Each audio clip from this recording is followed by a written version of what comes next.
In the earliest moments of Jesus' ministry, there was no grandeur or spectacle to announce his presence. He walked quietly by the Sea of Galilee, where men were immersed in the labor of everyday life, casting nets, repairing ropes, preparing for another day of catching fish to survive. These men were not scholars, not spiritual leaders, and certainly not the type anyone expected to be chosen for a divine mission. And yet Jesus saw them. He saw beyond the surface of routine and hardship. He saw something eternal written deep into the fabric of their ordinary lives. Then, with a few simple words, "Follow me," he disrupted everything they thought they knew. Those two words, so gentle and unassuming, held the weight of heaven and eternity within them. They were not shouted, but they struck with power. They were not explained, but they echoed with a purpose too strong to ignore. The simplicity of Jesus' call was its strength. There was no speech, no list of expectations, no promised reward or roadmap. Just the presence of a man who spoke with a voice unlike any other, a voice that pierced through distractions, fears, and familiarity. It wasn't the volume of his voice that mattered. It was the authority and the purity behind it. That quiet voice called out identity and destiny in men who had never imagined their lives could mean more than the fish they caught or the work they passed down from their fathers. It was not what he said, but how he said it. It didn't force. It awakened. His call bypassed logic and touched the deepest parts of the human soul, stirring a response before the mind could fully comprehend the cost. The most remarkable thing about that moment wasn't Jesus' authority, it was their response. Without hesitation, the fishermen dropped their nets. Without securing their boats or even telling their families, they walked away. There was no time for debate, no weighing of consequences, no list of pros and cons. They simply obeyed, as though something in them already knew that this was what they were created for. The nets they dropped symbolized more than livelihood. They represented safety, identity, and control. Leaving them behind was not a calculated decision. It was a surrender to something far greater than themselves. That kind of surrender only comes when the soul hears a voice it was made to follow. There's no other explanation for such an immediate and radical shift. These men were not bored or looking for purpose, they were surviving, focused on day-to-day existence.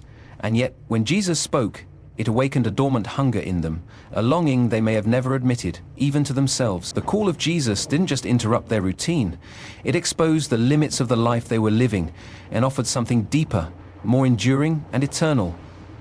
It didn't come with guarantees of success, comfort, or recognition. In fact, it came with the promise of hardship, misunderstanding, and sacrifice. But it also came with a presence so compelling that none of those things mattered anymore.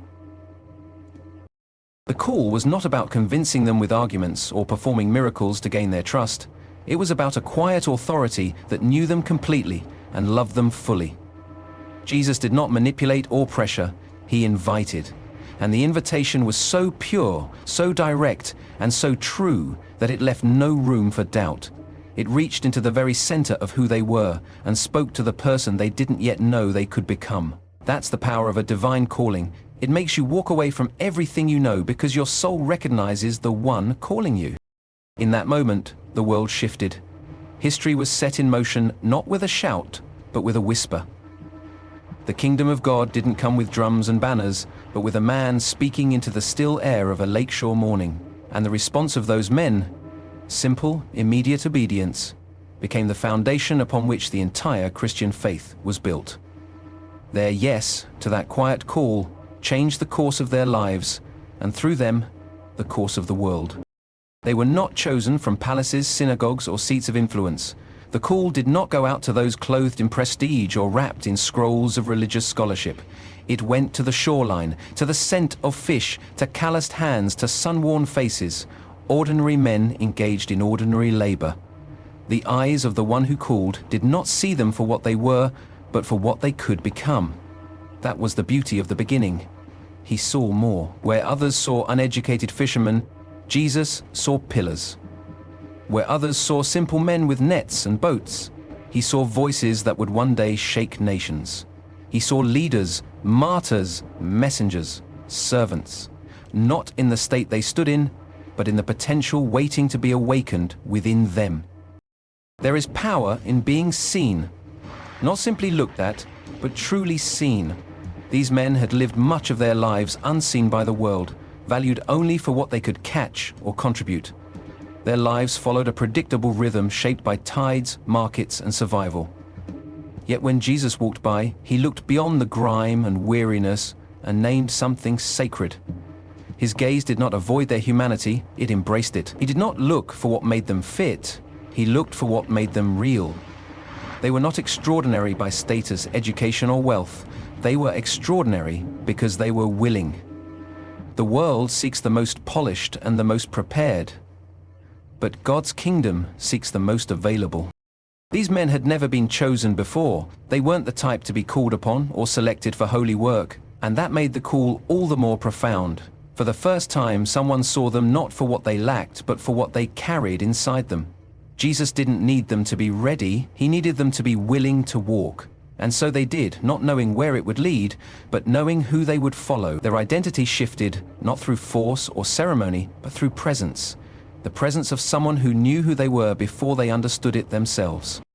In the world's eyes, greatness is achieved through effort, accumulation, and recognition. But when Jesus called these men, he began to redefine the very meaning of greatness. It was not in ruling, but in serving.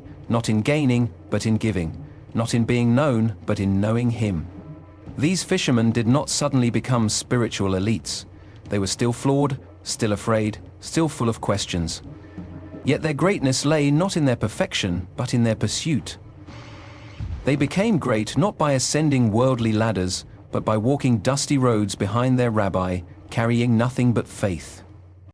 Jesus did not train them in power, but in compassion. He did not teach them to fight for positions, but to kneel and wash feet. The one they followed was not crowned with gold, but with thorns.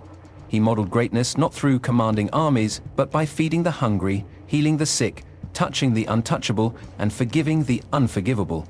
His greatness was not in what he owned, but in how he loved. And that was the example they followed. Day by day, their understanding shifted. They slowly began to see that following him meant becoming like him.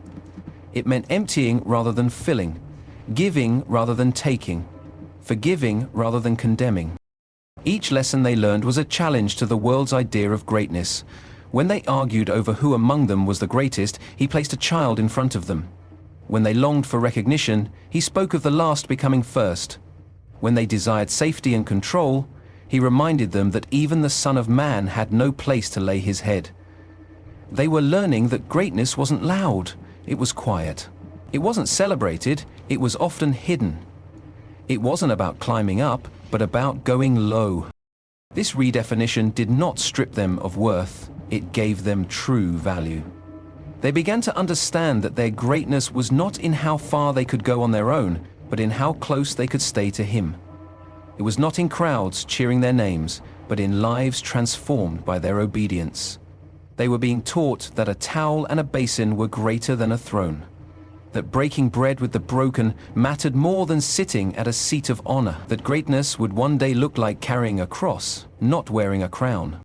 What made these men great in the eyes of heaven was not the absence of failure, but the presence of faith. They doubted, denied, and even deserted, but they returned.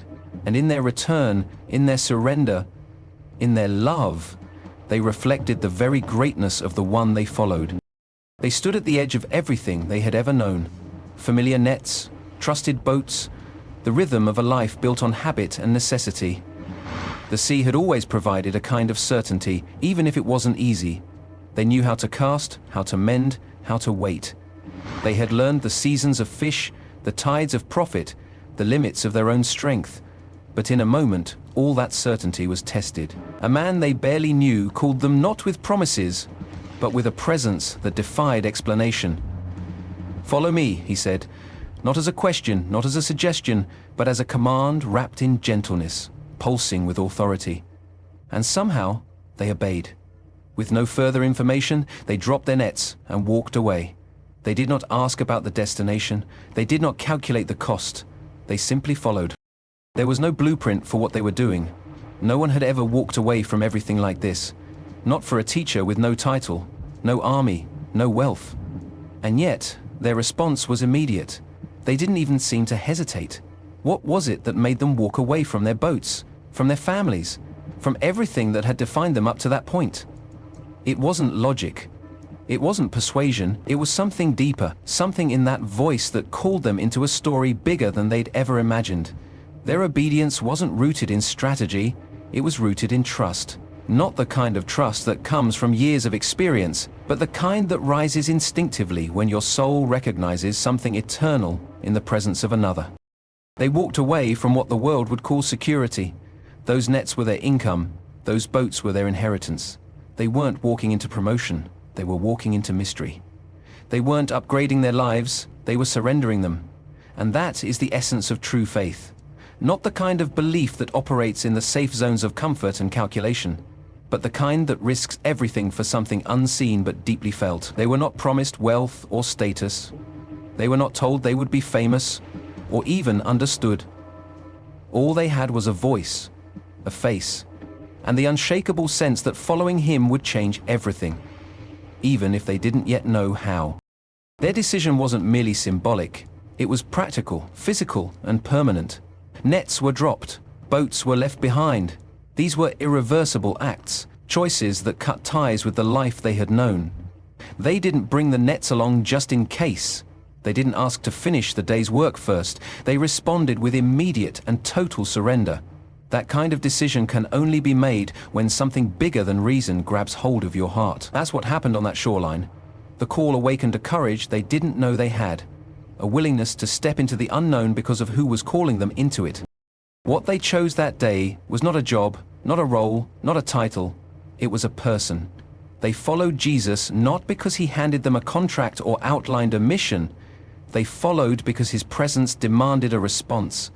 They didn't understand theology. They weren't trained in scripture. They couldn't predict what following him would look like. But none of that stopped them. Their obedience wasn't based on knowing all the answers. It was based on believing the one who asked the question. In their world, this kind of decision was radical. In any world, it is radical, but it was also real. The call of Jesus did not meet them in a temple or a classroom. It met them in the middle of their everyday life. And in that moment, they made a decision that would not only redefine their own lives, but would echo through eternity.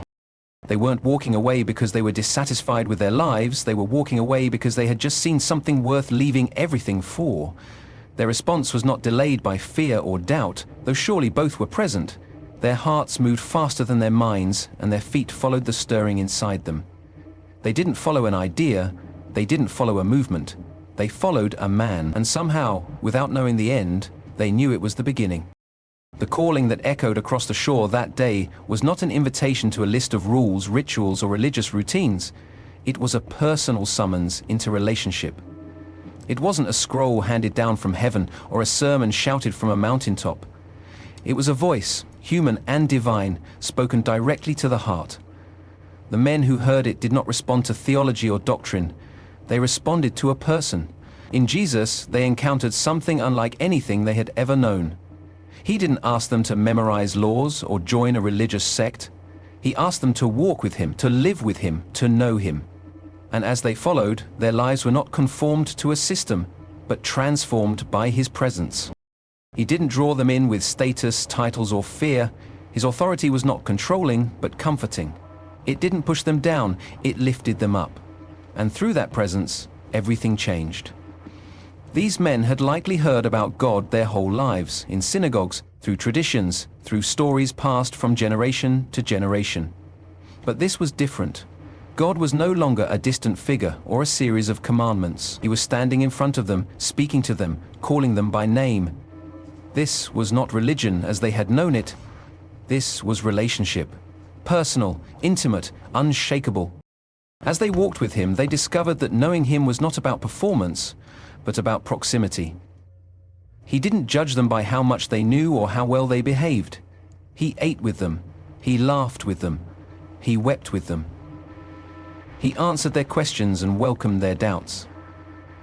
He didn't rebuke their weaknesses, he embraced them. He walked into their pain, their confusion, their failures, and never turned away. Every moment with him was shaping them, not because they were trying to be holy, but because they were with the Holy One himself. They watched as he touched the untouchable, spoke to the outcast, and silenced storms with a word. They saw how he moved, not in grand gestures, but in quiet authority. He knew their thoughts before they spoke them. He understood their fears before they confessed them. In him, they found something their souls had been craving, but didn't know how to name. They found truth that wasn't rigid, but living. They found love that wasn't earned, but given freely. They found peace, not in the absence of trouble, but in the presence of the one who could walk through any storm with them. Following Jesus didn't give them control, it gave them connection. He didn't promise that life would become easier, he promised they would never walk alone. In every step, they were learning more than how to live. They were learning who he was. They weren't given a religious script. They were drawn into a divine story. And in that story, they discovered that transformation isn't something you do for God. It's something that happens when you're with him. They were not asked to fix themselves before following, they were asked to follow, and in the following they were made new. Even when they stumbled, even when they misunderstood or failed to believe, he didn't abandon them. His invitation didn't come with conditions. He didn't say, "Follow me, but only if you're strong enough, smart enough, holy enough." He simply said, "Follow me," and meant it. He knew their weaknesses and still wanted their presence. He knew their struggles and still called them friends. That kind of relationship, unshaken by failure, unearned by effort, was unlike anything they had ever known. There was no sacred place they had to enter to meet God. They were walking with him daily, across dirt roads, through crowded villages, and in the stillness of olive groves. The sacred was no longer separate. It was with them. That nearness changed them, not in an instant, but over time, not by rules enforced from the outside, but by love growing on the inside. They didn't transform by striving, but by staying near. It was not religion that moved them to give up their lives, it was relationship. That call to follow Jesus was not an escape from the world, it was a step into true life. The more they walked with him, the more they realized that what he offered was not a system to believe in, but a savior to know. And in knowing him, they found everything they never knew they needed. They walked in his shadow, day after day, watching him closely, listening not just to his words, but to the rhythm of his life. Everything they thought they knew about leadership, strength, and honor began to unravel in the presence of someone so radically different from the world's idea of greatness. He did not seek crowds for approval. He did not demand respect or exert power over others. Instead, he served, he stooped low, he fed the hungry, touched lepers, wept with the grieving, and spoke gently to the outcast. His greatness was not clothed in robes of royalty, but in the towel of a servant. And that image, again and again, etched itself into the hearts of the disciples, challenging every definition they had ever known. They had grown up in a culture where greatness meant power, where the rich ruled, the educated taught, and the powerful were revered. But Jesus turned all of that upside down. He taught them that the first would be last, and the last would be first. He told them that unless they became like children, they would not enter the kingdom. He washed their feet, even when they protested. He touched the very ones society avoided, and spoke to the very ones religion condemned. His power was not in domination, but in dignity, restoring worth to those who had been forgotten, and lifting up those who had been brought low. The disciples didn't always understand it. Sometimes they argued among themselves about who would be the greatest in his kingdom, still clinging to old dreams of status and recognition. But Jesus never scolded them with anger. Instead, he showed them a better way. He pointed to the unnoticed, to the children, to the broken, to the meek, and said, "This is the way." He did not strip them of their desire to be great. He redirected it. He showed them that true greatness is not in being served, but in serving, not in climbing higher, but in going lower for the sake of others. Each time they saw him stop for the one that others passed by, they saw a reflection of the kingdom he was building, one where value was not measured by appearance, wealth, or influence, but by humility and love. The hands that healed the blind were the same hands that would later break bread for the hungry. The voice that silenced demons was the same voice that gently forgave the sinner. There was no separation between power and compassion in him. They moved together, perfectly balanced. He didn't need to prove his greatness through control, he revealed it through kindness and sacrifice. Their understanding of leadership was redefined not in temples or courts, but on roadsides and dining tables. Greatness began to look like sharing a meal with tax collectors, offering rest to the weary, or embracing a child in front of a crowd. He didn't chase after titles or use miracles to build his reputation. In fact, he often told people not to speak of what he had done. His greatness was quiet but unshakable, rooted not in what others thought of him, but in the truth of who he was. The longer the disciples followed him, the more their hearts were shaped by what they saw. Their ambitions were slowly replaced by compassion. Their desire to be known was transformed into a desire to know him more. They learned that love was the highest law and that mercy was greater than judgment. He showed them how to respond to hatred with forgiveness, how to face rejection with grace, and how to carry burdens not with resentment, but with patience. The world told them greatness meant being at the top. Jesus showed them it meant kneeling in the dirt beside the broken. Even in moments of fatigue, when crowds pressed in and demands were high, he never turned bitter. He remained steady, filled with grace and truth. That consistency taught them that greatness was not in short bursts of glory, but in a steady, faithful, loving presence. The cross would eventually become the clearest symbol of his greatness, not because it represented loss, but because it showed how far he would go for love. He chose suffering over safety, surrender over self-protection, and through that choice redefined greatness forever in the eyes of those who followed him. And though they struggled to grasp it fully while he walked with them, the image of his life, his humility, his love remained. It settled deep in their hearts, waiting for the moment they would one day take it into the world, not to rule, but to serve. Not to be honored, but to give honor. Not to be lifted up, but to lift others. And in that posture, they found the truest reflection of the one they had followed. As they journeyed with him, the road was anything but predictable.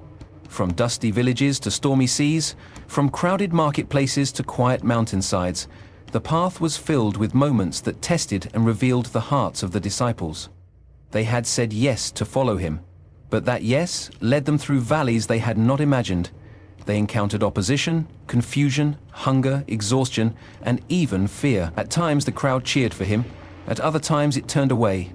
They watched him be loved and hated, welcomed and rejected. They heard his words stir wonder in some and rage in others. Following him did not make life easier, it made it deeper, richer, harder and more real.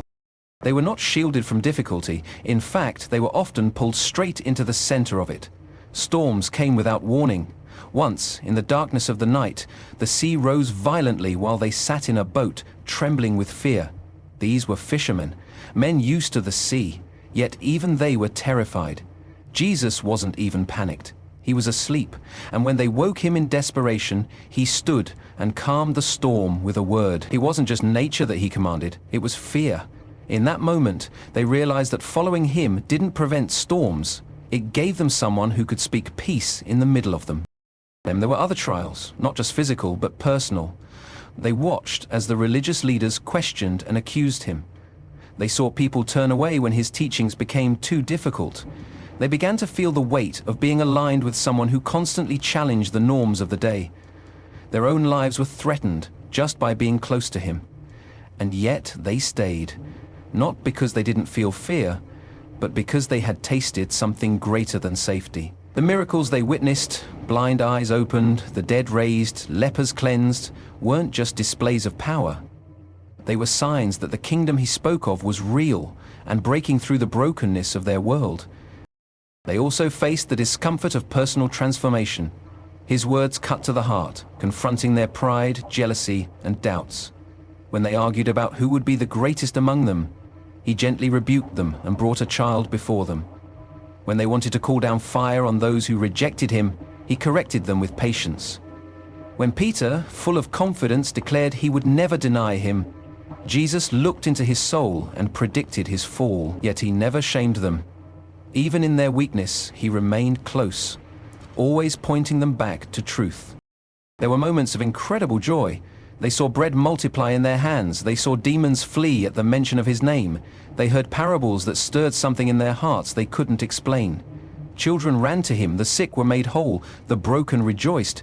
They were walking in the middle of divine mystery, and though they didn't always understand it, they knew they were part of something eternal. Each step with him was shaping them, not by instruction alone, but by encounter. He didn't just teach them about love, he loved them. He didn't just tell them about forgiveness, he extended it to them, time and again. But perhaps the hardest part was when he began to speak of suffering, his own suffering. He told them that he would be betrayed, arrested, and killed. They didn't know how to make sense of it. Their idea of the Messiah didn't include a cross. Fear crept in. Doubt clouded their vision. Yet even then he didn't turn away. He invited them to walk with him to the end, even knowing they would falter. The journey with Jesus was not smooth, but it was sacred. Every step, every storm, every struggle was part of the process. What they came to learn was that following him was not a path of ease, but of purpose. It meant choosing faith over fear, even when fear screamed louder. It meant trusting when there were no answers. It meant standing with him when the world walked away. The trials did not break them, they shaped them. Through every challenge, his presence was their strength.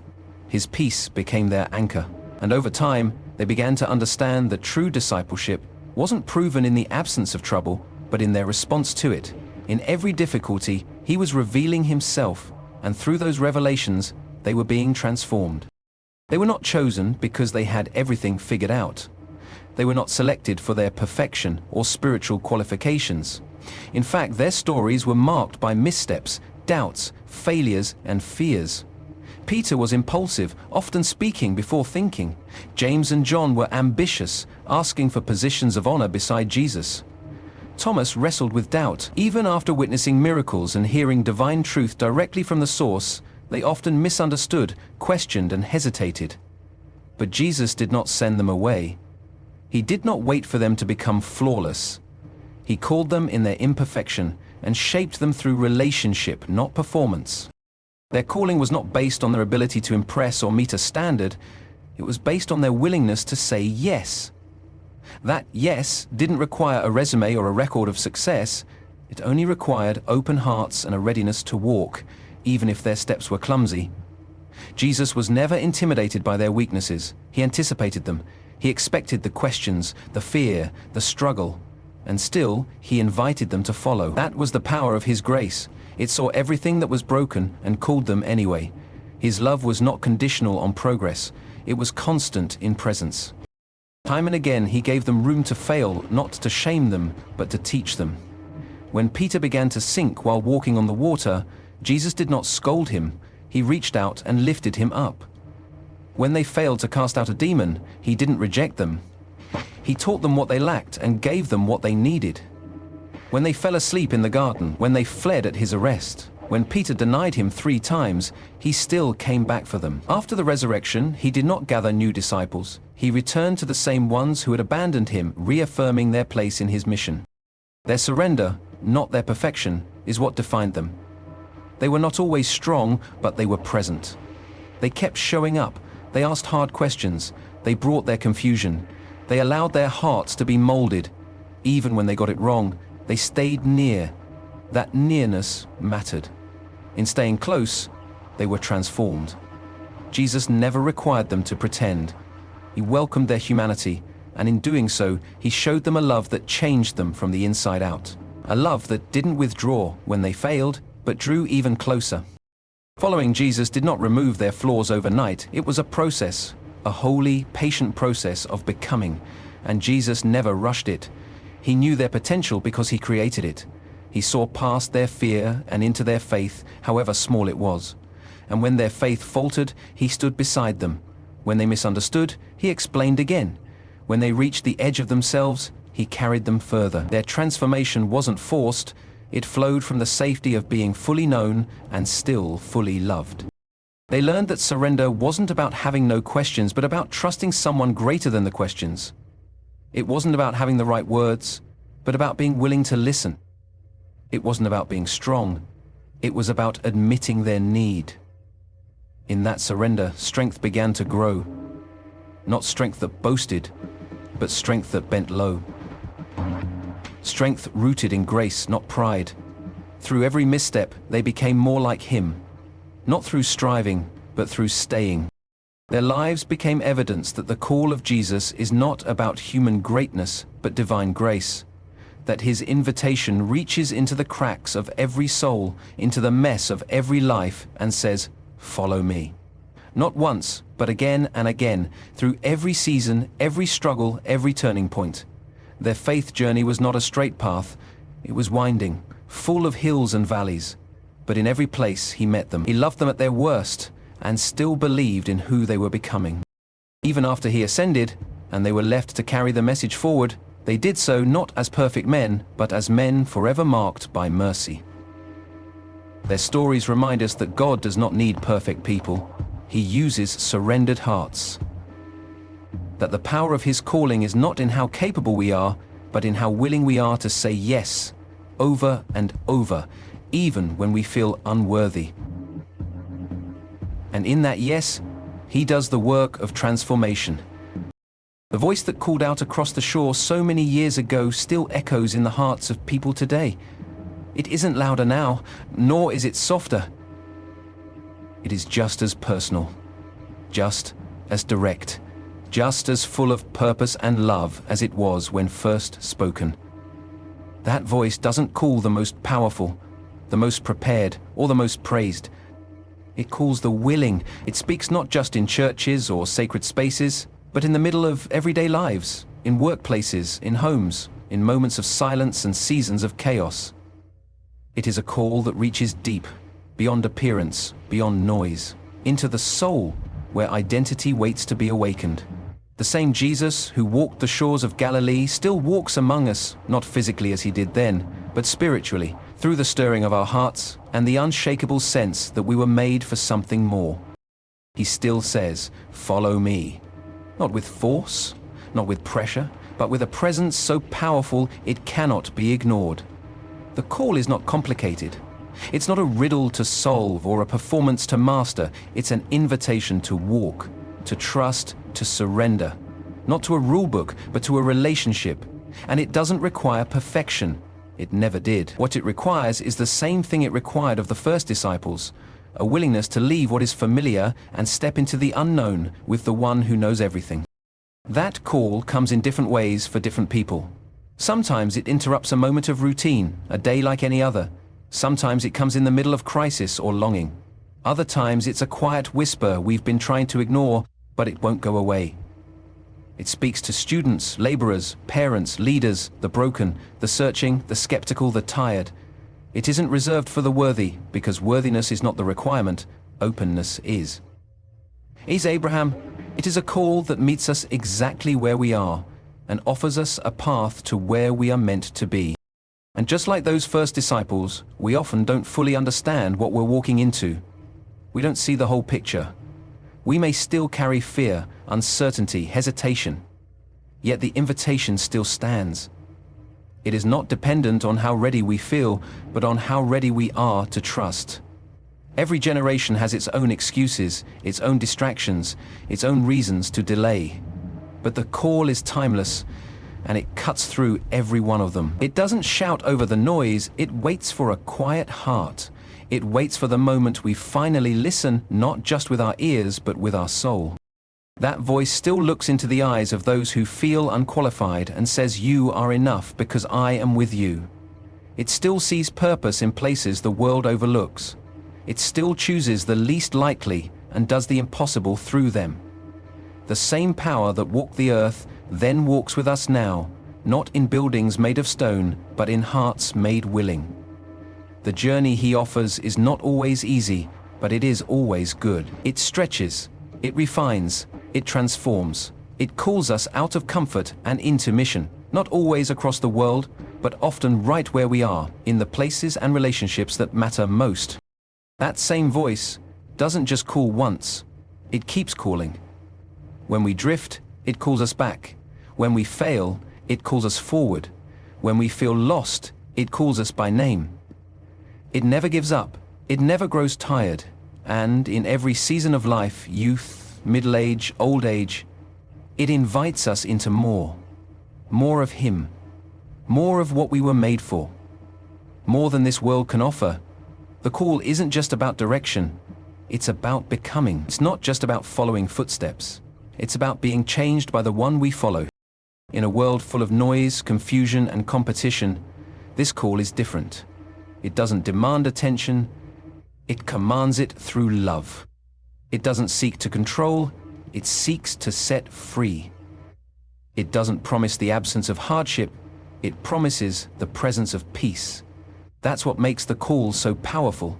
It speaks to the eternal part of us, the part that knows we were created not just to survive, but to live fully and freely in the presence of the one who made us.